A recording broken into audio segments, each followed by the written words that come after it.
Michelle Carter, the young woman convicted of involuntary manslaughter after she sent text messages to her boyfriend urging him to kill himself, is scheduled to be sentenced Thursday.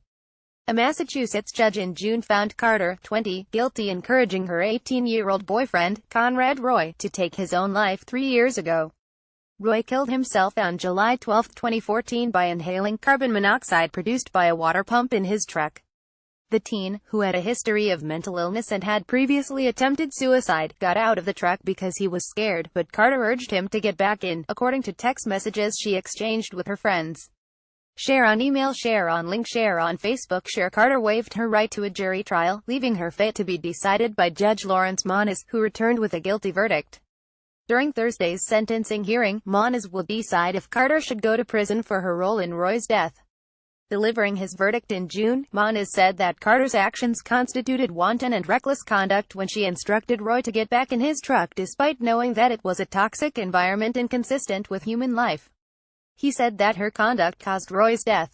Carter, who was 17 at the time of Roy's death, was charged as a youthful offender, which means she is eligible for adult-level sentencing. She faces up to 20 years in prison, but it is unlikely that she will receive that maximum sentence, according to legal experts. I would be shocked if she got the maximum sentence, Daniel Medwed, a professor of law and criminal justice at Northeastern University School of Law, told BuzzFeed News on Wednesday. Medwed said that he strongly believed Moniz would sentence her to prison, because during trial the judge could barely conceal his disdain for her when he rendered the verdict. However, he said that Moniz might favor leniency in the prison term, given Carter's relative youth at the time of the incident, her documented history of mental health troubles, and evidence of taking antidepressants as presented by her defense lawyers during the trial. Share on email, share on link, share on Facebook, share. At the trial, prosecutors showed the court numerous text messages between Carter and Roy to prove that she pressured Roy to kill himself, instructed him as to when and how to do it, assuaged his concerns over killing himself, and chastised him when he delayed doing so. They argued that Carter used Roy as a pawn in her sick game of life and death and wanted to be the grieving girlfriend to gain her peers' attention and sympathy, which she always craved. Carter's defense lawyers argued that Roy's suicide was his own choice, and that Carter was neither present when he killed himself, nor did she inflict physical harm on him.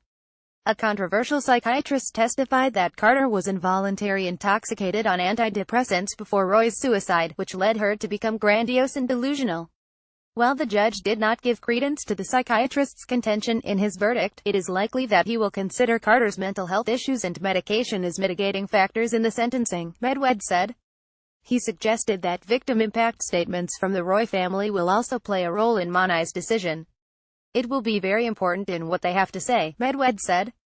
Are they very angry? Do they want her to be punished severely? Are some of them expressing forgiveness? Share on email, share on link, share on Facebook, share. One of Roy's aunts, Kim Bossie, is expected to ask the judge to send her away for 20 years, according to a statement she plans to read at Thursday's hearing, the Boston Herald reported.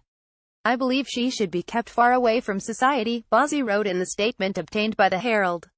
Take away the spotlight that she so desperately craves. 20 years may seem extreme, but it is still 20 more than Conrad will ever have, she wrote. In a letter to Moniz, Carter's father, David Carter, pleaded with the judge for leniency and asked for her to be sentenced to probation and continued counseling, the Herald reported.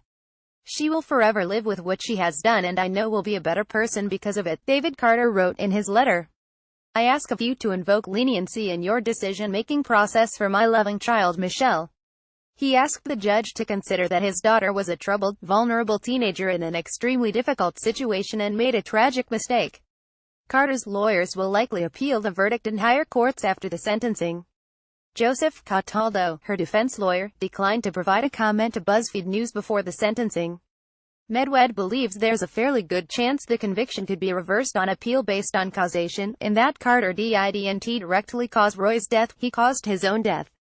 It was his decision, which broke the connection between her behavior and the result, Medwed said. What Carter did was abhorrent and atrocious, but I'm not sure it was manslaughter, Medwed added. The conviction is vulnerable on appeal. He said the best solution would be for the Massachusetts legislature to create a law that would criminalize coerced suicide in the state. Share on email, share on link, share on Facebook, share. Got a confidential tip submitted here.